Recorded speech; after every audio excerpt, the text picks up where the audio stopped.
Welcome back to Film Lab's Elevating Women in Entertainment series. I'm Jennifer Betit, and today I am honored to welcome Andrea Louie, a powerful voice in arts advocacy and storytelling. Andrea is the executive director of the Serica Initiative, and she's led cultural equity efforts across New York City and beyond. She's also a published author, a public servant, and a dedicated champion for the underrepresented. Let's dive in. Andrea, thank you so much for being with us. We're so happy to have you. Thank you. Thanks so much for the invitation. I'm really happy to be included in this amazing series. Yay. Well, can you just start by sharing a little bit about your journey, about what first drew you into public service and what inspired your passion for uplifting underrepresented voices and creative voices through storytelling?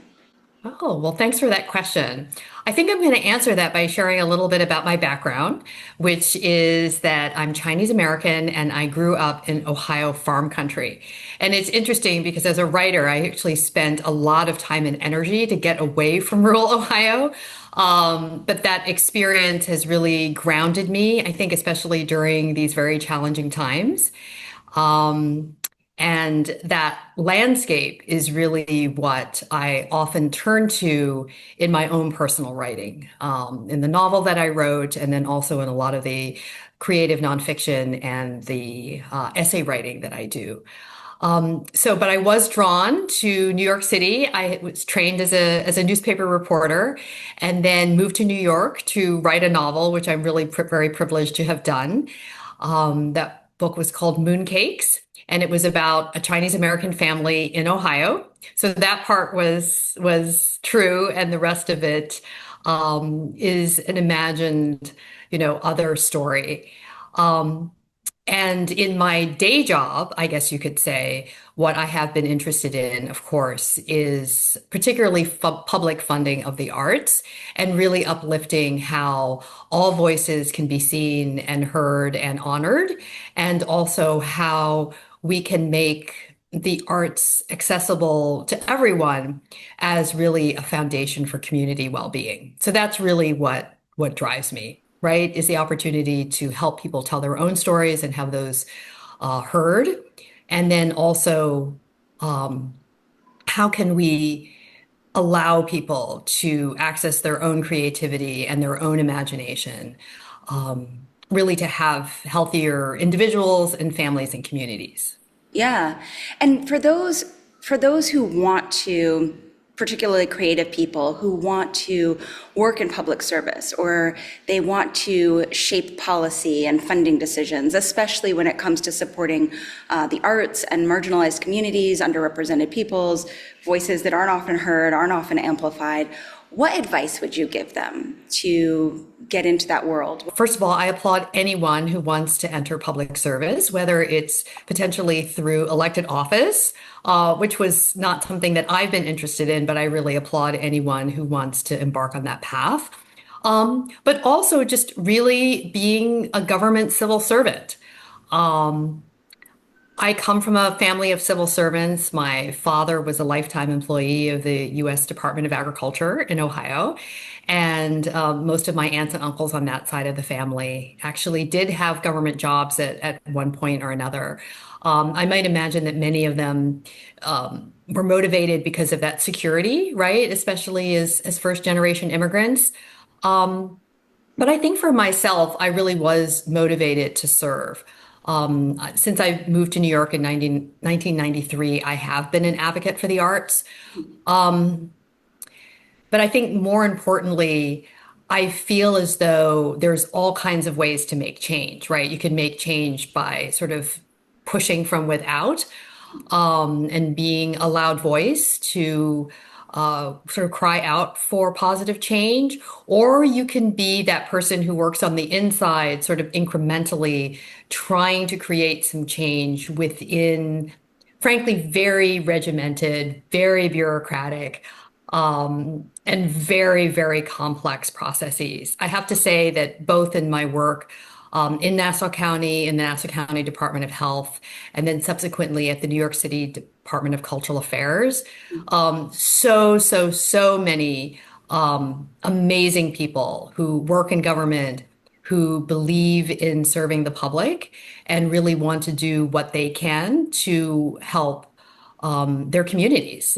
By all means, talk to people, learn about how that can happen. I mean, many jobs, of course, are civil service positions, meaning that it does require a some sort of civil service exam, and that whole process can or even be complex even to learn about it. So if you know someone who works in government, I'd encourage them to explore that and find the ropes in their local communities. And then I would say the next thing would be to sort of pave your own pathway toward what those steps are, whether it is taking an exam or sort of really positioning yourself as someone in your network who's interested in being considered for those positions. Many jobs are appointed. So if that's the case, then it's a little bit more like the rest of the real world where you just apply for something and then hopefully get selected through a fair and equitable process. For artists and storytellers who are working at the grassroots level and perhaps not going into politics, what are some of the meaningful ways that they can champion the arts and elevate underrepresented voices, particularly right now? I would say I would really encourage everyone to basically continue doing what they're doing, whatever that may be, whether it's trying to stay informed, but perhaps not over-informed, because it can be exhausting to do so. But to hear other points of view, to stay in allyship with others who are working in the same space, and really I would also say, show up in meaningful ways for the people who are just right around you. I think it can seem really overwhelming now. There's just so many things going on, particularly, all the craziness coming out of Washington. And unfortunately, those have direct impacts in our local communities. So I would really encourage people, right? Just within your own circle of family, friends, colleagues, just try to be present. Try to be present for them, their challenges, their needs, to be a compassionate listener. And I really do believe that we can only do what we can do, right? We are each only one person. But if we can try to take care of our circle and ground the people around us in a meaningful way, hopefully we'll just all get through this very challenging time. And hopefully there will be ways for us all to engage in a way that we each find meaningful, right? So I don't have a super magic answer to that. I think a lot of it is that because the world is changing so rapidly, every single day, that in all honesty, maintaining a sense of personal equanimity, and personal endurance is really important. I think that's tremendous advice. I think it was Helen Keller that said something to the effect of, I'm only one person, so I can't do everything, but I can do something, and I won't refuse to do that something that I can do. So rather than getting super overwhelmed, just taking it in bite-sized pieces, like, no, I can't fix everything, but maybe I can do this one thing. Maybe I can make this person in my life, maybe I can make their life a little better today. And that is something, and that's important. Yes, absolutely. Whether it's people around us, a moment of kindness, holding the door open for someone who's trying to get through with a stroller or something, you just never know what that could mean to somebody who might be having a hard day. So, yes, I am not the kind of person who, is I guess you could say a Joan of Arc at the front, at the front of a vast movement. But if there are ways that I can support the Joans of Arc around us or whatever, I'm happy to do that in whatever ways I can. Which is essential and important, right? There are roles Yes. for everybody, no matter what their strength set or their interest. Well, I'd love to talk to you all day, but I know we're running out of time, so I have one more question for you. And that is, if you could give just one piece of advice to other women who are just starting out that you wish you had known when you were just starting out, what would that be? It's so interesting. I would say You are amazing exactly the way that you are, right? Yeah. I think especially as young women of color, it's really easy to fall into various traps and doubts, and there's so much to learn. Um, but I am privileged to have some really longtime friends, and we've all been through a lot together. We all moved to New York in our 20s, so we have that connection. And now we're really trying to get together at least once a year. um, and everyone has, kids or stepkids. Everyone is a caretaker in some way, either for a parent or for a child.